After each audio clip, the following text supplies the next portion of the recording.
법무부 사면심사위원회는 지난 8일 김경수 전 경남지사의 복권을 추진하기로 했습니다. 복수의 국민의힘 관계자들은 한동훈 대표가 범죄를 반성하지도 않는 사람에게 정치를 하라고 복권해주는 것에 공감하지 못할 국민이 많을 거라고 말했다고 전했습니다. 공개적으로 말하진 않았지만 김 전 지사가 대법원 확정 판결 이후에도 사과하지 않은 점 등을 이유로 반대 입장을 분명히 한 것으로 해석됩니다. 이른바 드루킹 댓글 조작 사건으로 징역 2년형이 확정된 김경수 전 지사는 재작년 복권 없이 특별 사면됐는데 당시 법무장관이던 한동훈 대표는 국민 통합을 강조했습니다. 대립과 갈등을 해소하고 과거를 청산하여 대한민국의 발전을 위해서 모두 힘을 함께 모으는 계기를 마련하고자 하였습니다.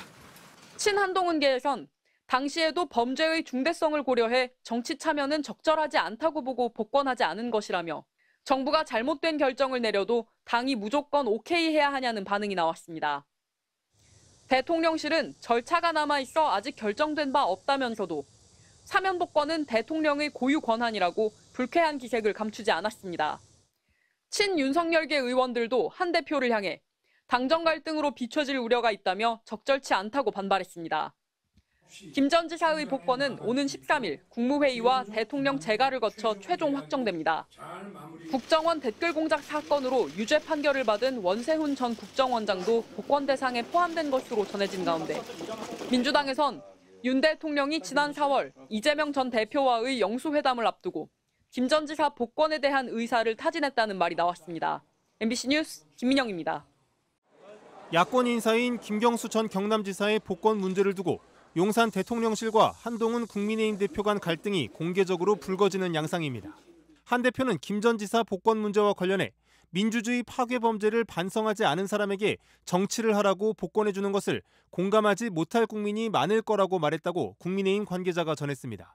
한 대표는 사면 복권이 대통령의 고유 권한이라는 점을 전제하면서도 김 전 지사가 댓글 조작 혐의에 대한 대법원 유죄 확정 판결 이후에도 사과하지 않은 점 등을 거론한 것으로 알려졌습니다.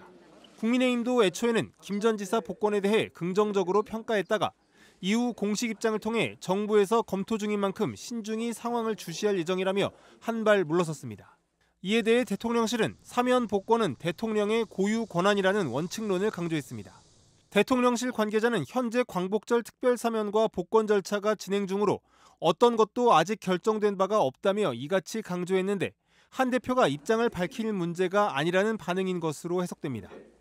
친윤계인 국민의힘 권성동 의원도 사면권 행사에 의견이 있으면 여당 대표로서 비공개로 개진해야지 언론을 통해 반대 의사를 나타내는 건 모양이 좋지 않다고 지적한 것으로 알려졌습니다.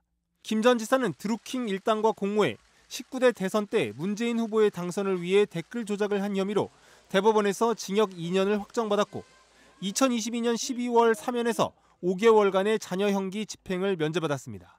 이후 그는 연수차 영국으로 출국한 상태인데 최근 법무부 심사위원회는 김 전 지사를 복권 명단에 포함한 것으로 알려졌습니다.